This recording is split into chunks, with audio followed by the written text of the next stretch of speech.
লোকসভা নিৰ্বাচনৰ প্ৰস্তুতিৰ ওপৰত মই আজি UPPL, ভাৰতীয় জনতা পাৰ্টি আৰু অসম গণ পৰিষদৰ কাৰ্যকৰ্তাসকলৰ সৈতে এখন যুটীয়া বৈঠকত অংশগ্ৰহণ কৰিলোঁ। এই বৈঠকত আমাৰ বিজেপি দলৰ নেতৃত্ব, UPPL দলৰ নেতৃত্ব আৰু অসম গণ পৰিষদ দলৰ নেতৃবৃন্দ উপস্থিত আছিল।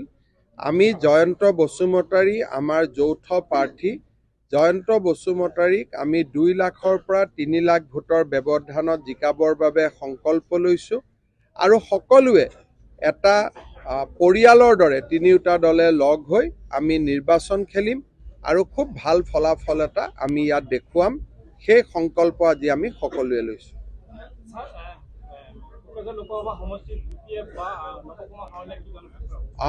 চক আমি যোৱা নিৰ্বাচনবিলাকৰ যদি ফলাফল চাই বিধানসভা আৰু BTC কাউন্সিল, এই দুইটা কাউন্সিলৰ যদি ফলাফলসমূহ চাই তেতিয়াহ'লে আমি 1.5 লাখৰ পৰা 2 লাখ ভোটত আগত আছোঁ।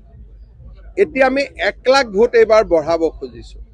BTADৰ যিটো শান্তিৰ পৰিৱেশ, BTADৰ যিটো বিকশিত পৰিৱেশ, এই পৰিৱেশটো সুবিধা লৈ আমি ৰাইজৰ পৰা এইবাৰ 2.5 লাখ ভোটত জয়ন্ত বসুমতাৰী জিকক তেনেকুৱা আমি আশীৰ্বাদ বিচাৰিম। চক AIDF-এ কি ভূমিকা লৈছে, কংগ্ৰেছে কি ভূমিকা লৈছে, কোনে কি ভূমিকা লৈছে আমি এইবাৰ চোৱা নাই। অৰ্জুনৰ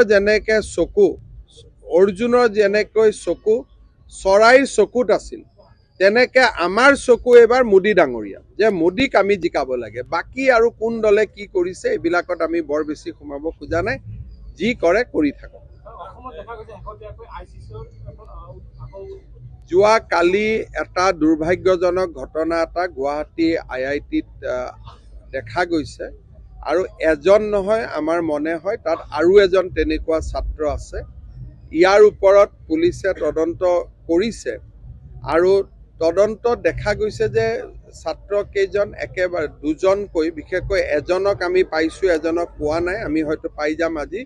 কমপ্লিটলি ৰেডিকেলাইজ হৈ আছে থট প্ৰচেছটো। তেওঁলোকৰ দেউতাক মাককো আমি খবৰ দিছোঁ, দিল্লীৰ হয়, বাটলা হাউচৰ কাষৰ পৰা তেওঁ ল'ৰাজনৰ ঘৰ। দেউতাক মাককো আমি খবৰ দিছোঁ, আমাৰ চেণ্ট্ৰেল এজেঞ্চিকো আমি এলাৰ্ট কৰিছোঁ। কিন্তু ল'ৰাজনৰ লগত কথা পাতিলে গম পোৱা যায় যে হি ইজ কমপ্লিটলি ৰেডিকেলাইজ। নৱশৰণীয়াটো এইবাৰ ইলেকশ্যনতো তেওঁ প্ৰতিদ্বন্দ্বিতা কৰাৰ কাৰণে এতিয়ালৈকেতো মই শুনা নাই, আৰু কি কৰেতো মই শুনা নাই, কথাও পতা নাই। গতিকে এতিয়াতো তেনেকুৱা আৰু নাইও পৰিৱেশটো। এতিয়াতো কোনেও ডিভাইড অসম বিচাৰাই নাই, গতিকে এইটো সমস্যাই নাই এতিয়া।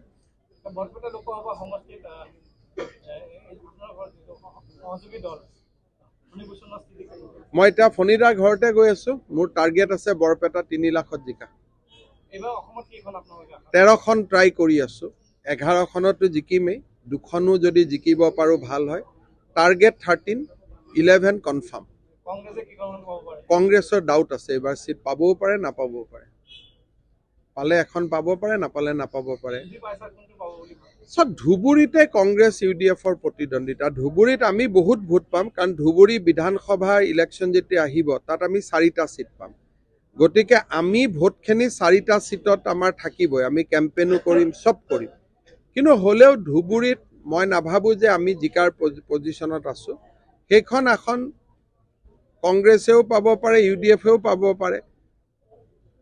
ৰকিবুল হুছেইন পালেও ভাল, আজমলে পালেও ভাল। আজমলে পালে অলপ মনটো বেছি বেয়া লাগিব, ৰকিবুল হুছেইনে পালে কম বেয়া লাগিব, ইমানেই। নহয়, আজমল মৌলাবাদী বেছি না। বন্ধু বুলি মই কোৱা নাই, মই মৌলাবাদীৰ শিতানৰ পৰা গৈছোঁ। মৌলাবাদীৰ পৰা চাব গ'লে আজমল জিকিলে বেয়া লাগিব, আকৌ গড়কেইটাৰ ফালে চালে ৰকিবুল হুছেইন জিকিলে বেয়া।